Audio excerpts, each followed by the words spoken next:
তাহলে দেখো আমরা যেটা কালকে দিছো, আমরা যেটা কালকে মইয়তের হামলের ব্যাপারে পড়েছি, এটা সব কিতাবে একই, ফতোয়া আলমগিরি, বাহাদুর শরীয়ত এবং হেদায়া সবগুলোতে একই ধরনের।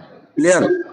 আমি একবার তারপর আবার বলি, ওয়াকাইফিয়াতুল হামলি, জানাজা বহনের পদ্ধতি হচ্ছে আন তাদা মুকদ্দামাল জানাজাতি আলা ইয়ামিনি, জানাজার অগ্রভাগ অর্থাৎ মাথার ডান সাইড মৃত ব্যক্তির তোমার ডান কাঁধে রাখবে।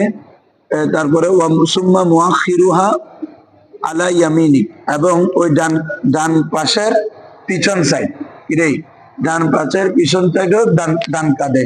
তার মানে এক কথায় মইয়তের ডান সাইডটা পুরোটা এর ব্যক্তিরও কি থাকবে, ডান সাইডে থাকবে।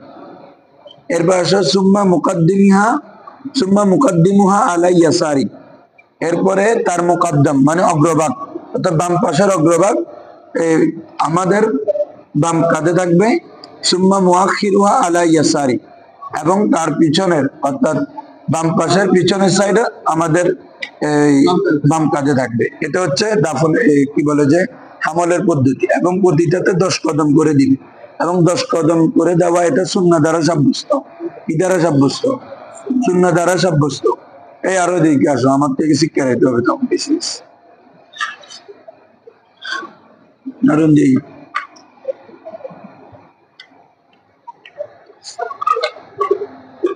তাহলে মোটামুটি আচ্ছা, তোমাদেরকে একটা কাজ দিই, তোমরা এক কাজ করো, পুরা জানাজার উদ্দেশ্যে শুরু থেকে শেষ পর্যন্ত নিয়ে জানাজার মাসালাগুলো বিস্তারিত লেখো প্রত্যেকজনে। এটা হ্যাঁ হ্যাঁ, প্রত্যেকজনে নিজের মতো করে শুরু করো আজকে থেকে। আমি 2 দিন সময় দিচ্ছি, এটাতে কোনো বেলার কোনো সুযোগ নেই। শুরু থেকে নিয়ে জানাজার অধ্যায় একদম প্রথম, এখানে শুধু মূলে ভারত না, যতগুলো জানাজা রিলেটেড মাসাইল আছে প্রত্যেকটা, যেমন এই মসজিদেরটা নিয়ে একটা শিরোনাম দিবে, শিরোনাম দিয়ে যতগুলো আলোচনা আসতে পারে এখানে সব নিয়ে আসবে। আমি দরকার তোমাদেরকে সোর্স দিব, এটা 3য় খন্ড আমি ডাউনলোড করে তোমাদেরকে গ্রুপে দিব। ঠিক আছে? জাওয়ারাতে সবার কাছে আছে, বাহারে শরীয়ত নিবে সাথে। ঠিক আছে? এই কাজটা করো, এটা অতীব প্রয়োজন। অনেক মাসাল আছে, সবগুলো বললে এখানে আর পড়ানো যাবে না। দেখো আমরা আজকে পড়বো যে বাবু শহীদ। কিরে বাবা? হ্যাঁ, আচ্ছা কিছু বিষয়গুলো এমনি বলে দিই। কেউ ওই আমরা মাটি দিই না, একজনে প্রত্যেক জনে যে 3টা মাটি দেয়, এটা হাদিস দ্বারা সাব্যস্ত। প্রথমটা যখন দিবে তখন বলবে যে মিনহা খালাকনাকুম, দ্বিতীয়টা দেওয়ার সময় ওয়াফিয়া নুঈদুকুম, তৃতীয়টা দেওয়ার সময় ওয়া মিনহা নুখরিজুকুম তারাতান উখরা। এই দোয়াটা পড়বে মাটি দেওয়ার সময়। কি বলছো? মাথার সাইডে দেওয়া উত্তম, মাথার দিক থেকে দেখা, মাথার দিক থেকে দেওয়া উত্তম। কি বলছো বুঝছো? রাসিল মাইয়িত ওয়া ইয়াকুনু মিন কিবালি রাসিল মাইয়িত, মৃত ব্যক্তির মাথার দিক থেকে দিবে। কি বলছো বুঝছো? ওয়া ইয়াকুলু ফিল হাসিয়াতিল উলা মিনহা খালাকনাকুম ওয়া ফিস সানিয়াতি ওয়া ফিহা নুঈদুকুম ওয়া ফিস সালিসাতি ওয়া মিনহা নুখরিজুকুম তারাতান উখরা। কি বলছো বুঝছো? এরপর একটা দোয়া দেওয়া হয়েছে লম্বা, এটা চাইলে করতে পারবে। হ্যাঁ দেখো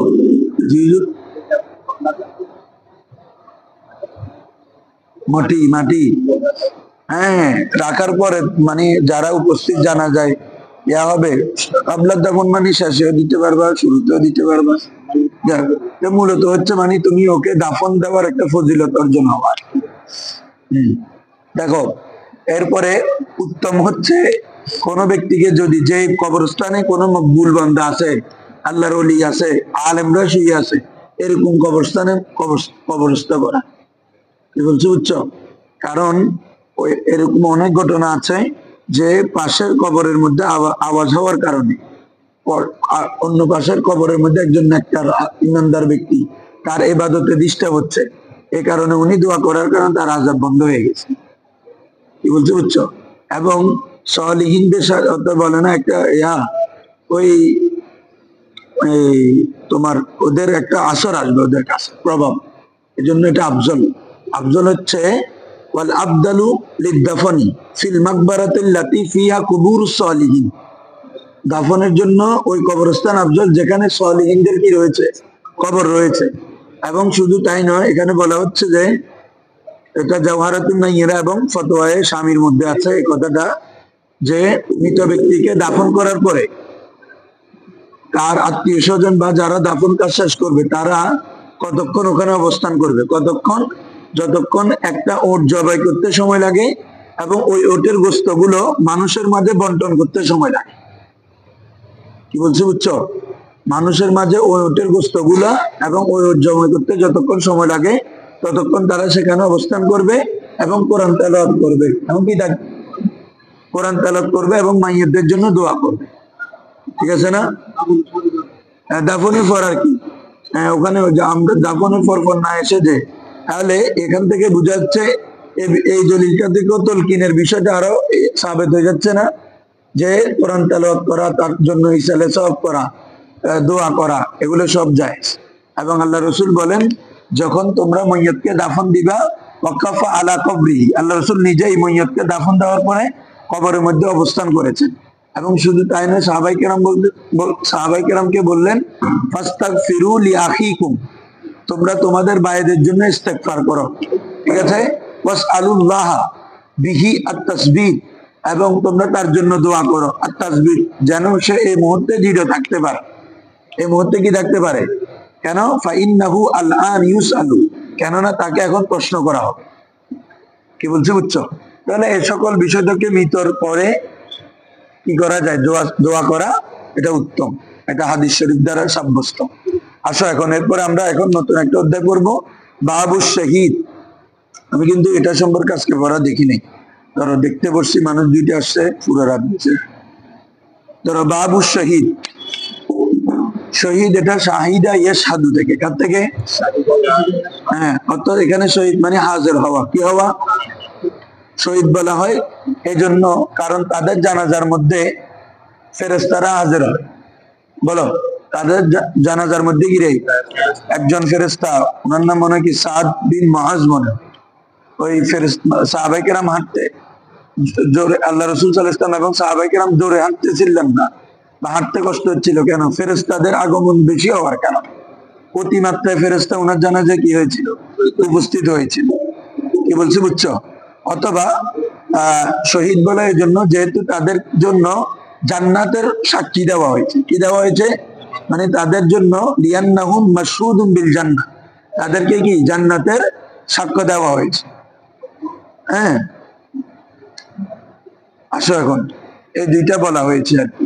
হ্যাঁ, এবং যেহেতু তারা শহীদ মানে হাজির, এবং তারা যুদ্ধক্ষেত্রে শহীদ হওয়ার সাথে সাথে আল্লাহর দরবারে উপস্থিত হয়ে যায়, এই জন্য তাদেরকে কি বলা হয়? শহীদ বলা হয়। কি বলছি বুঝছো?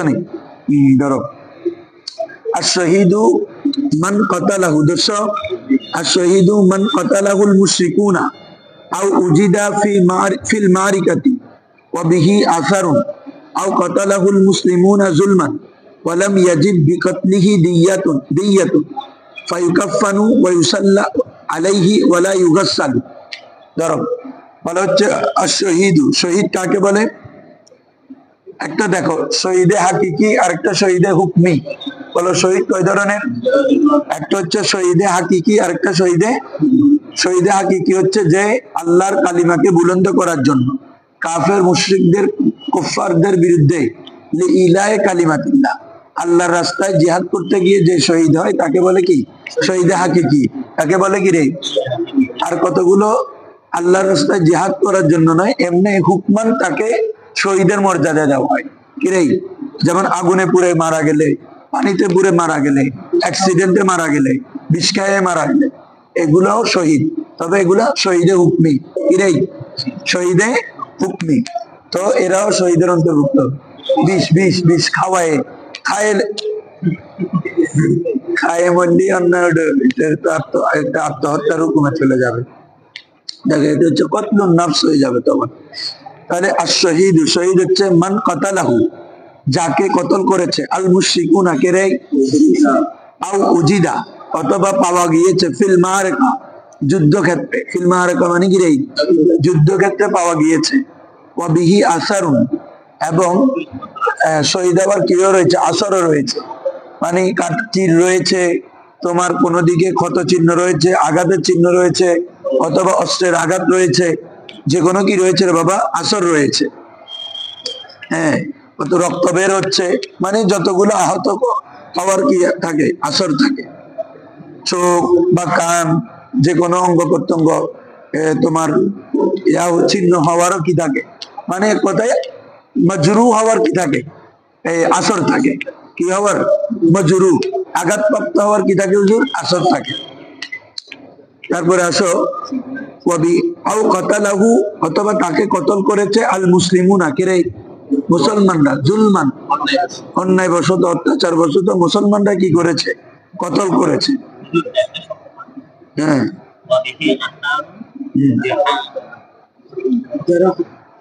এই তো তাহলে বলছি যে এটা আর কি, যারা মানে মাজরু, আঘাত আর কি। ওয়াবিহি আসারু, যারা হাতিন হবে তখন।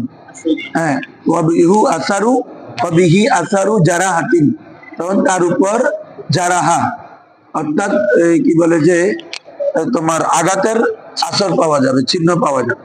বলো এরপরে, আও কতালাহুল মুসলিমুনা জুলমান, অথবা মুসলমানরা তাদেরকে যদি কিরে জুলুম বশত, অত্যাচার বশত, অন্যায় ভাবে কি করে। জুলুমমান শব্দটা কেন লাগাইছে? কারণ হচ্ছে মুসলমানরা তো অনেক সময় শাস্তির কারণে কি করে, হত্যা করে। যেমন তোমার জানা করলে রজম করতে হয়, কি বলছি বুঝছো? এভাবে তোমার কেসাস নিয়ে না, একজনকে মেরে ফেললে তার পরিবর্তে আবার আর ওকে মারলে কেসাস না, তাহলে এটা তো বেগাইর হক না, এটা হক, এটা হচ্ছে ইসলামী বিধান। তাহলে এরকম ছাড়া কেউ যদি এমনি তোমার অন্যায় ভাবে কি করে, কতল করে, তখন হচ্ছে বিধান। এজন্য জুলমান শব্দটা লাগানো হয়েছে, এটা নিজবতে তমিজ, এটা কি রে? আও কতালাহুল মুসলিমুনা, মুসলমান তাকে কতল করেছে জুলমান, কি বশত? অন্যায় অত্যাচার বশত। ওয়ালাম ইয়াজিব বিকতলিহি দিয়াত, এবং বলে যে যে তার কতলের উপর কি দিয়ত আবশ্যক হয় না। দিয়ত মানে কি? রক্তপণ। দিয়ত মানে কি রে বলো? রক্তপণ। রক্তপণ আবশ্যক হয় না, অর্থাৎ কি বলে যে এখানে শহীদের যে হুকুম, যাকে মুসলমানরা কি জুলুম বশত কি করেছে, হত্যা করেছে, ওয়ালাম ইয়াজিব বিকতলি, নাই তোমাদের এখানে? হ্যাঁ, এবং তার কতলের দ্বারা ওয়াজিব হবে না, তার কতলের দ্বারা কি হবে না রে? দিয়াতুন, কি রক্তপণ, দিয়ত কি হবে না? ওয়াজিব হবে না। এমন যদি হয়, এরা প্রত্যেকে কিসের হুকুমে? শহীদের হুকুমে। বলো, প্রত্যেক কিসের হুকুমে? হ্যাঁ, দেখো দিয়ত ওয়াজিব হয় না কখন বিষয়টা? এমনি তো সাধারণত কেউ যদি অন্যায় ভাবে কি করে, কেউ যদি কাউকে কতল করে, এটা তো অন্যায় ভাবেই করবে। যদি জুলমান না হয়ে যদি এমনি হুকমান হয়, অর্থাৎ ইসলামী বিধান হয়, তাহলে তো এটা জুলুম হলো না। এই ইসলামী বিধান ছাড়া যদি কতল করে, এটা অবশ্যই কি জুলুমের অন্তর্গত। তাহলে তো জুলুমে হলে না, তখন কি কেসাস আবশ্যক। তো এখন বলা হচ্ছে কখন দিয়ত আবশ্যক হবে না, দিয়ত আবশ্যক হবে না। দেখো, যদি পিতা সন্তানকে কতল করে, এরাই পিতা সন্তানকে, তখন দিয়ত কাকে দিবে? কি নিবে? এখানে নেওয়ার মালিক হচ্ছে পিতারা, অর্থাৎ কি বলে যে তোমার ফ্যামিলি, এমন ফ্যামিলির সদস্যই তাকে মারলো, কি বলছি বুঝছো? বাবাই মারছে বা মায়ে মারছে, সন্তান মাকে মারছে, কি বলছি বুঝছো? এক্ষেত্রে এরকম হ্যাঁ, রাষ্ট্রীয় আইনে শাস্তি থাকতে পারে, কি বলছি বুঝছো? হ্যাঁ, তবে রক্তপণ যেটা, এটা ওয়াজিব হবে না। বুঝলাম, পিতা সন্তানকে মারলে দিয়ত ওয়াজিব হবে না। ধরো ইজা কতালাল, আমি এটা বলতেছি ইয়া থেকে, সরা থেকে, যে বলা হচ্ছে ইজা কতালাল আবু ওয়ালাদা, পিতা যখন কাকে কতল করবে? সন্তানকে। হ্যাঁ, বুঝছো? হ্যাঁ, ফাইন্নাহু তাজিবুদ দিয়া। এর আগে একটা কথা আছে, লিয়াল্লা ইয়ালজিমু আলাইহি মা ইজা কুতিলাল কতালাল আবু ওয়ালাদাহু ফাইন্নাহু তাজিবুদ দিয়া ওয়া হুয়া শাহীদুন লিআন্নাহা লাইসাত মুবতাদাআতুন বালিল ওয়াজিবু আওয়ালান আল কিসাস সুম্মা সাকাতাত বিশুবহা ওয়া ওয়াজাবাতিদ দিয়াত বা'দা যালিক ওয়া তাহাররাজা আইজান মিম্মা ইজা কুতিলা যুলমান ওয়া ওয়াজাবাত বিকতলিহি দিয়াতুন কাল মাকতুলি খাতা আউল খাতা ওয়া লাম ইয়ালাম কাতিলু ফি মাহাল্লি ফাইন্না লাইসা বিশাহীদিন।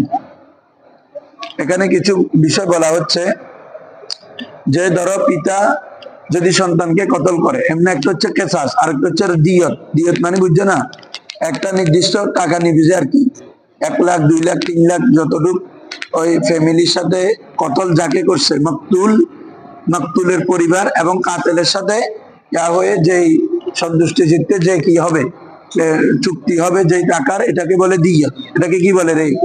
দিয়তের আগে হচ্ছে কেসাস। কেসাস মানে তো তোমাকে মারছে, তোমাকে মেরে ফেলা হচ্ছে কেসাস। কেসাস না নিয়ে দিয়ত নিতে পারবে। কোন পরিবার যদি চায় না আমি তাকে কতল করব না, বরং তার থেকে কি দিয়ত নিয়ে যাবে, এটাই পারবে। তাহলে যে মুশরিকরা যাদেরকে কতল করে অথবা যুদ্ধক্ষেত্রে পাওয়া যায়, অথবা মুসলমানরা যদি তাকে কিরে অন্যায় বশত কতল করে, তাহলে সে কিসের হুকুমে? শহীদের হুকুম। ফায়ুকাফান, তো শহীদ যারা হবে তাদেরকে কাফন দেওয়া হবে। কি দেওয়া হবে রে? ওয়ায়ুসাল্লি আলাইহি, ওয়ায়ুসাল্লি বা ওয়ায়ুসাল্লা পড়ো, তার উপর নামাজ পড়া হবে। ওয়ালা ইউগাসসালু, তবে গোসল দেওয়া হবে। কারণ এই হাদিস শরীফে আসে যারা শহীদ হয়, এই যে রক্ত, এই আঘাত, এগুলা নিয়ে তারা কিয়ামতের ময়দানে উঠবে। কি বলছি বুঝছো? এটা তাদের জন্য সেদিন বায়েসে ফখর হবে, ফখরের কারণ হবে। কি বলছি বুঝছো? শহীদের তার শাহাদাতের যে পরিস্থিতি, যে দেহের আঘাত, এগুলা তাদের জন্য কিয়ামতের ময়দানে বায়েসে ফখর হবে। এবং মানুষরা তাদের দিকে সন্তুষ্ট, মানুষ তাদের মর্যাদার দিকে দেখে থাকবে, যে তারা শহীদ হওয়ার কারণে আল্লাহ তাআলা তাদেরকে যে মর্যাদা দিবে। কি বলছি বুঝছো? জি হুজুর। হ্যাঁ, ওদের যারা এমনি শহীদে হুকমি, তাদেরকে আল্লাহ তাআলা ওই মানে শহীদে হাকিকির মর্যাদা না দিলেও তাদেরকে আল্লাহ তাআলা বিচারের ক্ষেত্রে, তারপরে হিসাবের ক্ষেত্রে আসান করবে। কি বলছি বুঝছো? হ্যাঁ বুঝো, তাদের হিসাব আসান করবে আল্লাহ। হিসাব আসান করা মানে তার থেকে হিসাব না নেওয়া আল্লাহর। হ্যাঁ হ্যাঁ হ্যাঁ হুকমি। হ্যাঁ না, উনিও শহীদ তো, ওই কতালাহুল মুসলিমুনা জুলমান। হ্যাঁ, গোসল দেওয়া না। আসো, ওয়ালাম তাজিব বিকতলিহি দিয়াতুন ফায়ুকাফফান, তাকে কি করা হবে রে? কাফন দেওয়া হবে। আমি এটা একটু পড়বো, দেখো। ইউসাল্লা আলাইহি, এবং তার উপর নামাজ পড়া হবে। তারপরে ওয়ালা ইউগাসসাল, তবে কি করবে না হুজুর? গোসল দেওয়াবে না, গোসল দেওয়াবে না। কি বলছি বুঝছো? কেন? কেউ কে বলে, ইমাম শাফি বলছে নামাজও পড়া হবে। কার উপর? শহীদের জানাজা পড়াবে না, পড়বে না। কেন? বলা হচ্ছে যে শহীদ তো জীবিত, বাল আহইয়াহু ইনদার ওয়ালাকিন লা তাশউরুন ওয়ালা নাবলুওয়ান্নাকুম, না এর আগে ওয়ালা তালু ফি সাবিলিল্লাহ আমওয়াত বাল আহইয়া। তাহলে আল্লাহ স্পষ্ট বলতে, তোমরা মৃত বলো না, জীবিত। তাহলে ইমাম শাফি এখান থেকে বলতেছে যে জানাজার নামাজ হয়তো মৃতদের জন্য, তাদের জন্য। তো এমনি তো শহীদরা তো জীবিত, এই জন্য উনাদের জন্য নামাজ নেই।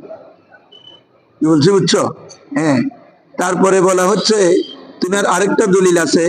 তিনি বলা হচ্ছে যে, বলতেছেন যে জানাজার নামাজটা তার জন্য এক ধরনের শাফাআত, তার জন্য এক ধরনের দোয়া, শাফাআত।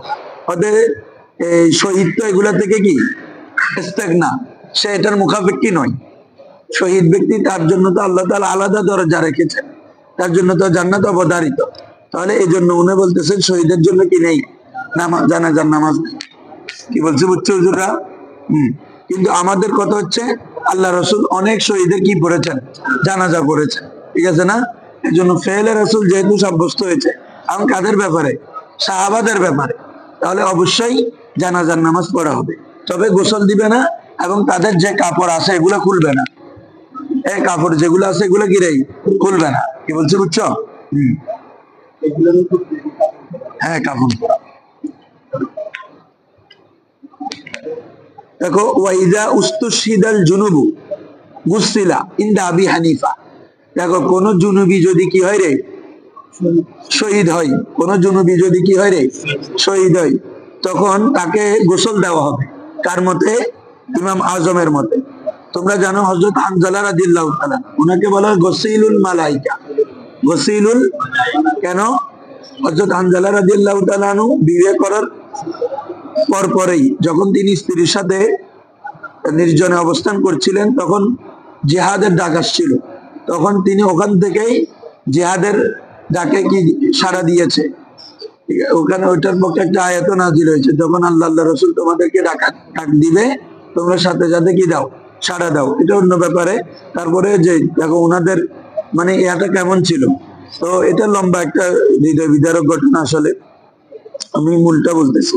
তো তারপরে উনি যুদ্ধে শহীদ হয়েছে, তখন ফেরেশতারা ওনাকে সাহাবায়ে কেরাম অনেক খুঁজতেছেন, প্রথম পর্যায়ে পান নাই।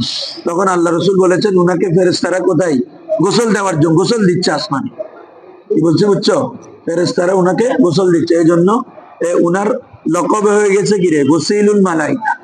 বলো গসিলুল, অর্থাৎ যাকে ফেরেশতারা গোসল দিয়েছে। তো এই জন্য যেহেতু তার মানে কি যাচ্ছে, কি বুঝাচ্ছে, জুনুবি থাকলে কি দিবে, গোসল দেয়া। জুনি অবস্থায় যদি কেউ কি হয় রে শহীদ হয় তাকে গোসল দেয়া। কি বলছে বুঝছো হুজুররা? এটা কার মতে রে? ইমাম আজমের মতে। কাজা সবিউ, অনুরূপ ভাবে কি রে সবি, সবি অর্থাৎ কোন শিশু, নাবালক ব্যক্তিও যদি শহীদ হয় তাকেও কি দেওয়া হবে, গোসল দেওয়া হবে। অনুরূপ ভাবে পাগল ব্যক্তি, অনুরূপ ভাবে কি রে পাগল ব্যক্তি মজনুন, ওরও যদি কি হয় শহীদ হয় তাকে কি দেওয়া হবে, গোসল দেওয়া হবে। আসো, ওয়াকালা আবু ইউসুফ, ওয়াকালা আবু ইউসুফ ওয়া মুহাম্মাদুন রাহিমাহুল্লাহ, ইমাম আবু ইউসুফ এবং ইমাম মুহাম্মদ রাহিমাহুল্লাহ বলেন লা ইউগাসসালানি, লা ইউগাস, তাদেরকে গোসল দেওয়া হবে না।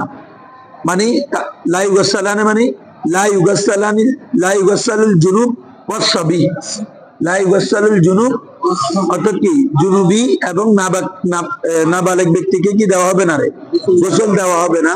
ওয়ালা ইউগসালু আনিশ শাহিদ দামুহু, এবং শহীদের রক্তকে দেওয়া হবে না। শহীদের যে রক্ত থাকবে এগুলাকে কি রে, ওয়ালা ইউগসালু আনিশ শাহিদ, শহীদ থেকে গোসল করা হবে না, দোয়া হবে না। দামুহু কি রে, শহীদের রক্ত দোয়া হবে না। কি বলছি বুঝছো? এরপরে ওয়ালা তুনজাউ আনহু সিয়াবুহু, এটাও বললাম, তাদের কাপড়গুলো খুলে নেওয়া হবে না। শহীদের যে কাপড়ে শাহাদাত বরণ করবে ওই কাপড় দিয়ে তাকে কি দিবে, দাফন দিবে। কি বলছে বুঝছো হুজুররা? তাহলে বলা হচ্ছে ওয়ালা তুনজাউ আনহু সিয়াবুহু, তাতে কাপড় খুলে ফেলা হবে না। ওয়ায়ুনজাহু আনহুল ফারউ, ওয়ায়ুনজাহু আনহুল, ফারউ তো কি দিছে একটু দেখো তো হুজুর।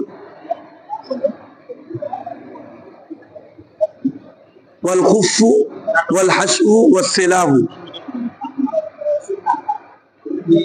ফারউ মানে হচ্ছে তীর মনে হয়, দেখো তো।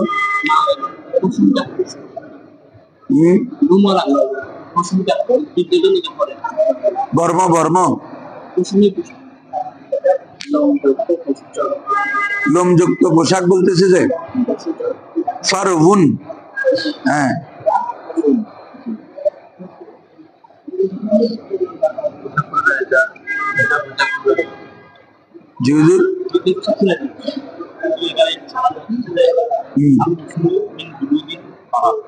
জুলুদিল ফারা,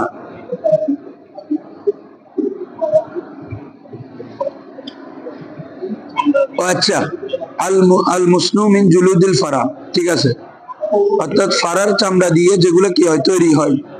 ঠিক আছে, ধরো তাহলে ওয়ায়ুনজাউ আনহুল ফারউ, তার থেকে কি অর্থাৎ ওই পশম জাতীয় যে কাপড়গুলো থাকে পরিধান এগুলো খুলে ফেলবে। ওয়াল খুফু, এবং মোজা খুলে ফেলবে। তারপরে ওয়াল হাসু ওয়াস সিলাউ, ওয়াল হাসু ওয়াস সিলা, তীর এবং অন্যান্য যেগুলো কি রয়েছে অস্ত্র রয়েছে এগুলো খুলে ফেলবে, এগুলা দিবে না। কি বলছে বুঝছো? কারণ তীর সহ যদি দেয় ওটা আঘাত, এমনি তীর থাকলে তো আঘাত আছে, কষ্ট আছে, ঠিক আছে না? আবার তীরগুলো সহ দিয়ে দেওয়া, এটার মধ্যে কোনো ইয়া নেই। এবং দ্বিতীয় কথা হচ্ছে তীরগুলো যদি নিয়ে ফেলে মুসলমানদের জন্য এগুলো লাভ হবে, কারণ অনেক সময় যুদ্ধক্ষেত্রে তীরের সংকট দেখা দিতে পারে। কারণ সকল যারা শহীদ হয়েছে সব তীর দিয়ে যদি কি দেয়, তোমার দাফন দিয়ে দেয়, তাহলে তীরের একটা কি দিবে, সংকট দিবে। এই তীরগুলো যদি সংগ্রহ করে তাহলে তীরের সংকটটা ইয়া হচ্ছে না। ধরো তাহলে এই হচ্ছে মানে তাদের শহীদদের ব্যাপার। আসো, ওয়ামান উরতুসা গুসিলা, ওয়ামান উরতুসা হ্যাঁ গুসিলা ওয়াল ইলতিসাসু আন ইয়াকুলা আও ইয়াশরাবা আও ইয়াতাদাওয়া আও ইয়াবকা হাইয়ান হাত্তা ইয়ামদি আলাইহি ওয়াক্তু সালাতিন ওয়া হুয়া ইয়াকিলু, ওয়া হুয়া ইয়াকিলু। বলা হচ্ছে যে এমনি সাথে সাথে শহীদ হয় না, এমনি যুদ্ধে প্রচন্ড আঘাতপ্রাপ্ত হয়, এরপরে সে খাবার দাবারও খায়, তারপরে কিছু সময় জীবিত থাকে, একদিন বা নামাজ আদায় করে, বা মোট কথা হচ্ছে সাথে সাথে শাহাদাত বরণ করে না যুদ্ধক্ষেত্রে, যে আঘাতের পরে কিছু সময় কি থাকে, জীবিত থাকে, তখন তাকে গুসিলা, গোসল দেওয়া হয়। কি বলছি বুঝছো? মানে যে সাথে সাথে শাহাদাত বরণ করেন নাই, কিন্তু পরে কি করেছে, শাহাদাত বরণ করেছে, তাহলে তাকে গোসল দেওয়া। দেখো, ওয়ামান উরতুসা, হ্যাঁ ওয়ামান উরতুসা গুসিলা, যে আঘাতপ্রাপ্ত হবে। উরতুসা এটা একটা পরিভাষা, এখানে ফিরেই ওই পরে ব্যাখ্যা করতেছে। ওয়াল ইরতিসাস, ইরতিসাস কাকে বলে? আইয়াকুলা, খাওয়া, আও ইয়াশরাবা অথবা কি করা রে, পান করা, আও ইয়াতাদাওয়া অথবা তার তাদাউই অর্থাৎ চিকিৎসা করা হয়। তারপর আও ইয়াবকা হাইয়ান অথবা কি রে, জীবিত বাকি থাকে, হাত্তা ইয়ামদি আলাইহি ওয়াক্তু সালাতিল, এমন কতক্ষণ জীবিত থাকে রে, একটা ওয়াক্ত নামাজের ওয়াক্ত তার উপর অতিবাহিত হয়, একটা নামাজের ওয়াক্ত তার উপর কি হয়, ওয়া হুয়া ইয়াকিলু, কিন্তু তার কি এমত অবস্থায় তার আকল আছে, মানে একটা নামাজের ওয়াক্ত অতিবাহিত হচ্ছে, এমন অবস্থায় তার আকল আছে, সে জীবিত, খাবার দাবার করে অথবা তার চিকিৎসা করা হচ্ছে, পরে গিয়ে মারা যায়, তাহলে সেও তো শহীদ, সেও তো গিরে। কারণ ওই সে মারা গিয়েছে কিসের কারণে? ওই আঘাতের কারণে, যুদ্ধের আঘাতের কারণে, তাহলে তো তার ইল্লতটা পাওয়া যাচ্ছে, এই কারণে সে শহীদ। তো তবে তাকে গোসল দেওয়া, কি দেওয়া হবে রে? ওইটার বিপরীত, যারা একদম সরাসরি যুদ্ধক্ষেত্রে শহীদ হয়ে যায় তাদের বিপরীত এটা। কি বলছে বুঝছো হুজুররা? এরপরে ধরো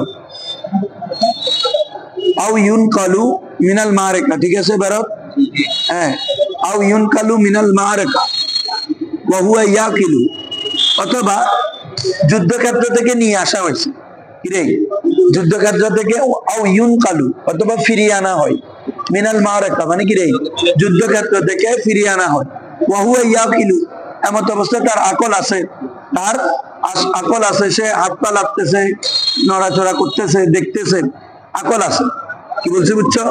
হ্যাঁ, তাহলে তাকেও কি দেওয়া হবে? পরবর্তীতে মারা গেছে আর কি, এটা আর বলতেছে না, যেহেতু শহীদ বলতেছে তার মানে অবশ্যই মারা যাবে তো। হ্যাঁ, পরবর্তীতে মারা গিয়েছে, তাকেও কি দেওয়া হবে রে বাবা? গোসল দেওয়া, ঠিক আছে। হ্যাঁ,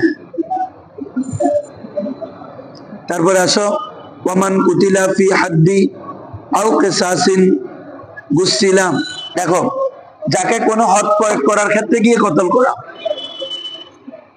কি কোনো হদ, জানার হতে পারে, তারপরে তোমার চুরি করতে হাত কেটে, হাত কাটলে তো মানুষ মারা যায় না, তারপরেও যদি অতিরিক্ত রক্তক্ষরণের কারণে, মানে এক কথায় হদ বাস্তবায়ন করার ক্ষেত্রে গিয়ে যদি কেউ গিরেই মারা যায়, অথবা কেসাস নিতে গেলে তো অবশ্যই মারা যাবে, তাহলে কেসাস নেওয়ার ক্ষেত্রে অথবা কিরে হদ শাস্তি প্রয়োগ করার ক্ষেত্রে গিয়ে যদি কেউ মারা যায়, হদে গুসিলা, তাকে কি দেওয়া হবে রে? গোসল দেওয়া হবে। ওয়াসুল্লি আলাইহি, তার উপর নামাজ পড়া হবে। ঠিক আছে হুজুর? হ্যাঁ, ক্লিয়ার মাসালা এটা? হ্যাঁ, এখন আসো, ওয়ামান কুতিলা মিনাল বুগাতি, বাগী হওয়ার কারণে, বিদ্রোহী হওয়ার কারণে যাকে কি করা হয় রে? কতল করা হয়। আও কুত্তাই তরিক, আও কুত্তাই ডাকাতি করার কারণে, কুত্তাই তরিক মানে রাস্তায় চিন্তাই করা, কাতাই একটা মানে কোনো কিছু নিয়ে ফেলা, তরিক মানে রাস্তা, তো রাস্তায় চিন্তা করা, চিন্তাইকারী, ডাকাতের কি কুত্তাই তরিককে যদিও কি করা হয় হুজুর? কতল করা হয়। লাম ইউসাল্লি আলাই, ডাকাতদের জানাজার নামাজ পড়া হবে না। কি বলছি বুঝছো? ডাকাত এরকম যাদেরকে বাগী বিদ্রোহী ব্যক্তি এমনকে যদি কতল করা হয়, তাদের জানাজার নামাজ পড়া হবে না। কি বলছি বুঝছো? ওয়ালাম ইউগাসসাল আলাইহি, এবং তাকে গোসলও দেওয়া হবে না। এটা হচ্ছে একটা ইহানত করা। কি করা রে হুজুররা? কারণ এটা থেকে যেন অন্যান্যরা কি নেই, শিক্ষা নেই। কারণ তোমার যদি সেই জাগাতি, চুরি, ডাকাতি সবগুলো করার পরেও যদি একজন মুমিন ইমানদারের মতো যদি সে সম্মানগুলো পায়, তাহলে তাদের কাছে এটা কোনো আর পার্থক্য থাকবে। এবং এমনি গুনাহগার হলে এমনটা না, গুনাহ নাই কার। মুমিনরা গুনাহ থেকে বেঁচে থাকা, এক সগীরা গুনাহ তো হয়ে যায়, কবিরা গুনাহ হয়ে যায়, এগুলো আল্লাহ তাআলা তওবার কারণে কি করে ফেলেন, মাফ ক্ষমা করে দেন। তো বলা হচ্ছে যে তোমার তবে ইমাম মোহাম্মদ এবং ইমাম আবু ইউসুফের মতে, কিরে ইমাম মোহাম্মদ এবং ইমাম আবু ইউসুফের মতে গোসল দেওয়া হবে, তবে কি দেওয়া হবে না, জানাজা দেওয়া হবে না। কি বলছি বুঝছো? হ্যাঁ, তবে বন্দি অথবা তোমার চোর, এদেরকে যদি কেউ মারে ফেলে, তারপর তাদের নামাজও পড়া হবে, গোসলও দেওয়া হবে। কি বলছি বুঝছো? এমনি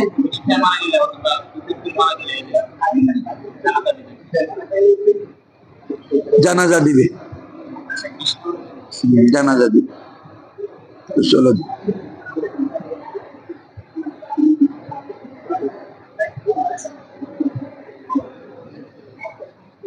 এরপরে আছে আর